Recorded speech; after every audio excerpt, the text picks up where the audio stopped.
Hey there, if you're a lover of fine local or home brew, then you'll want to grab a glass and take a seat at the Explore Tulsa bar. Well, we don't really have a bar, but what we do have is some quality time with Tulsa World What the Ale writer Tom Gilbert. I met Tom recently at Memorial High School's graduation. Both of our daughters were graduating, and we got to talking about his blog. And let me guess, you thought it might be pretty fun to learn a little bit more about beer. That's a great idea, Trish.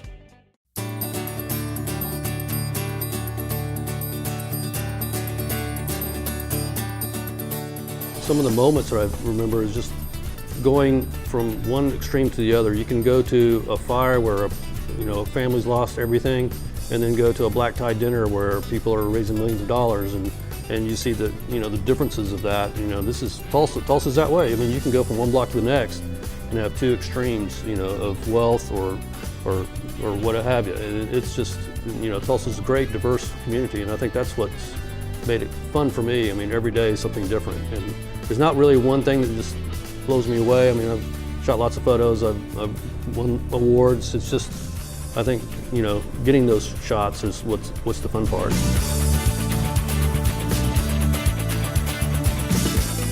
I'm Tom Gilbert. I've been shooting photos for the Tulsa World since 1987.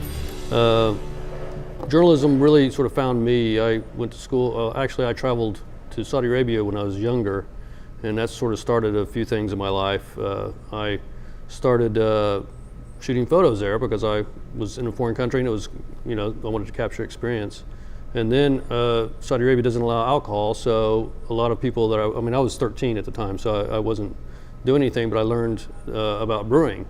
And then I got into processing film. I mean, that was just processes. Brewing's a process, so is photography's a process. So, starting out, we used to bulk load our, black and white film back when I was first starting out, and you'd have a 100-foot roll of black and white film, and you self-load to save money, and then you got usually 36 exposures on there. And now I got probably 3,000 shots on one camera, and I can shoot video on my camera, and it's crazy the amount of changes that's happened.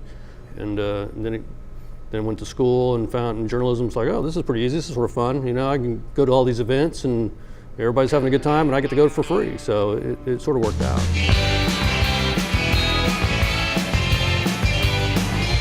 When I got back from Saudi Arabia, I started homebrewing. So I've been homebrewing since I was 16, even though it may have not been legal, but my parents let me do it. And then moved to, my sister lived in Germany, so we went to Germany for vacations, and I traveled there on my senior year in high school. I spent a month in Europe. So just seeing the culture there, and it was like, why isn't this in the United States? I mean, this culture is just, it's not everyone's drinking beer all the time, it's just they drink quality beer.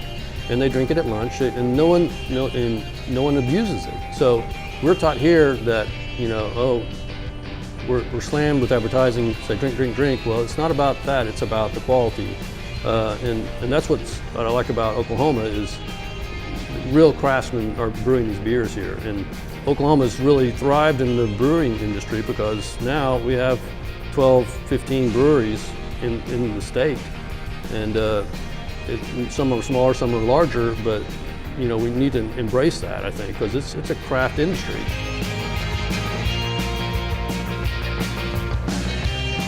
To see growth in an industry and to be at the front end of it, that's more exciting than, say, somebody in a town that's already got all their beers and they're just recycling through things. I mean, we got two breweries right now getting ready to break ground on or rent out a place, and that's pretty. Right now we have 3 breweries, but only 2 are brewing in Tulsa. So that's doubling our capacity here in Tulsa. So, and that's only going to keep on increasing, I believe.